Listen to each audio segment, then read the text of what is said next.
Somewhere in Mexico near the US border, Bryant lives in a small van. He works as a construction worker, and every morning he hones his skills in martial arts. High school student Oscar secretly watches the master and repeats his every move, dreaming of one day becoming a professional fighter. After class, Oscar heads home. When he is approached by several local thugs from the L-17 gang led by Flaco, the hooligans tell the boy to get into their car, but he flatly refuses and hides from them around the corner, and Bryant accidentally sees everything that is happening from the window of the diner. In the evening, Flaco and his buddies crash into Oscar's house and accuse him of disrespecting the local brothers. It turns out that Oscar's older brother Hector is the local leader of the L-17 gang. But now he is away, and the younger brother tries to avoid the rest of the gang by all means, especially Flaco, who constantly humiliates him. The next morning, Bryant notices Oscar, who again repeats his every move and not thinking long approaches the guy. The high school student asks to teach him to fight, and Bryant agrees, seeing good potential in the young man. For several months, the man trains Oscar and teaches him an unusual fighting style, which he has been creating for years, taking the best of several martial arts. One day, Hector's older brother Oscar and local leader L-17 returns to town and feels that Bryant is not who he says he is. After all, he reeks of the police. Hector persistently advises his brother to stay away from the man, and the young man does not dare to contradict his older brother. Goes to the local martial arts gym and asks the administrator Marisol to sell him a season ticket for a couple of months in advance. One evening, all the members of L-17 go to the underground fights without rules, where one of the most formidable fighters is a cruel collector who has long known no defeat in fights. Collector playfully defeats his opponent in the next fight, when suddenly for all Oscar declares that he is ready to enter the fight with the bully. No one believes in the victory of the high school student, but he shows in the ring amazing skill and cool techniques, which he was taught by Bryant. So the undefeated collector is knocked out in just a few minutes. Oscar makes a good score, and the video of the spectacular fight quickly goes viral on the internet. The next day, Hector comes to Bryant and asks him to continue teaching his brother martial arts for a good reward, as he has already shown his skills and can become a real professional in the ring. Bryant flatly refuses, as he was only trying to teach the young man to stand up for himself. Then Hector tries to threaten him with a gun, but the owner snatches the gun in a split second and tells the bandits never to come here again. Eventually, the video of Oscar's fight catches the eye of Piero's lawyer, who immediately rushes to show it to his key client Sony, a powerful mob boss who is currently in jail. Sony quickly realizes that Oscar could only be trained to fight by one man, Bryant, whom he has a grudge against for a long time, and tells the lawyer to send his best assassins to the Mexican town. A few days later, Oscar and Hector are approached at the gym by two Colombian twin brothers, Ivan and Vlad, who state that they are looking for new talented fighters for bare-knuckle fighting. The twins ask about the whereabouts of Bryant, who they believe trained the very talented Oscar. But Hector senses a catch and tells the Colombian to piss off.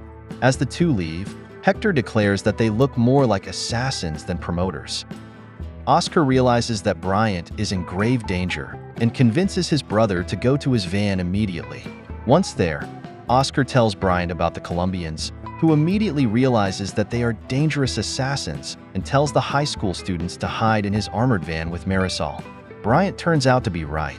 The twins appear and shoot two of Hector's underlings in cold blood.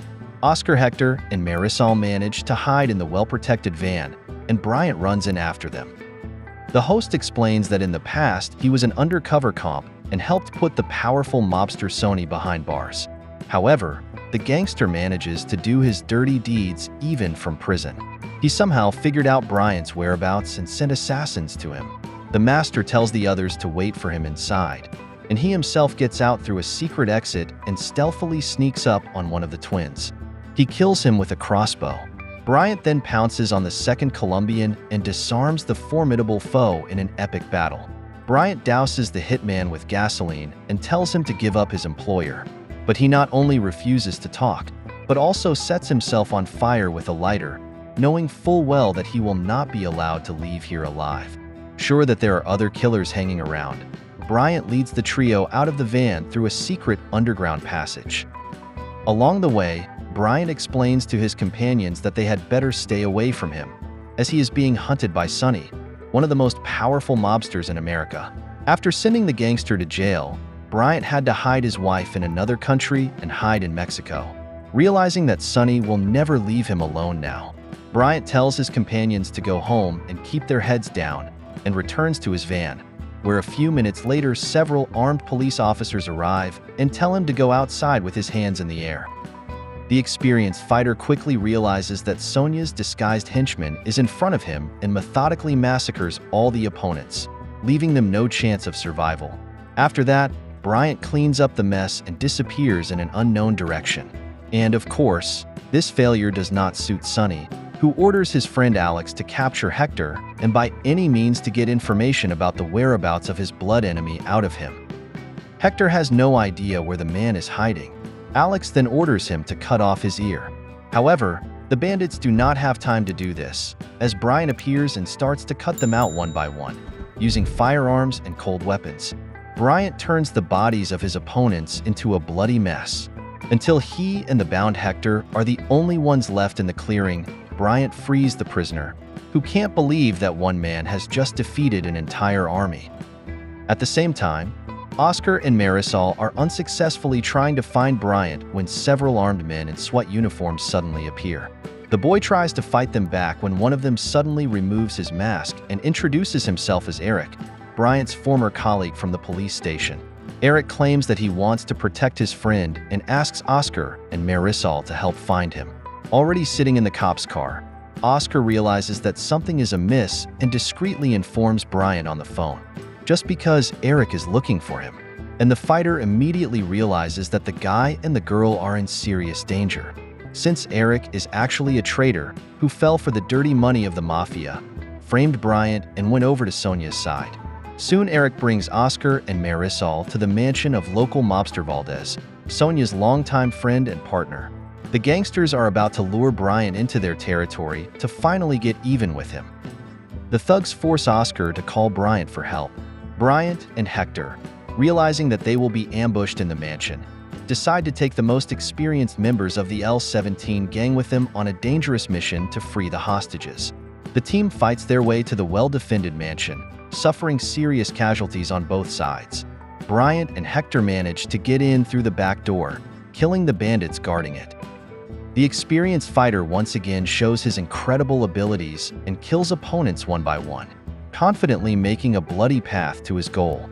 At the same time, Oscar and Marisol manage to free themselves from the ropes holding them down, grabbing Eric's weapon and severely wounding him with a precise shot. Soon Bryant runs into the room and helps the boy to get out. In parallel, having dealt with the remaining scumbags, Sonny, learning about another failure, becomes furious, not yet realizing that Bryant and his comrades were able to penetrate the prison and are going to put a fat in his criminal career. What did you think of the movie As Good as Dead? Share in the comments.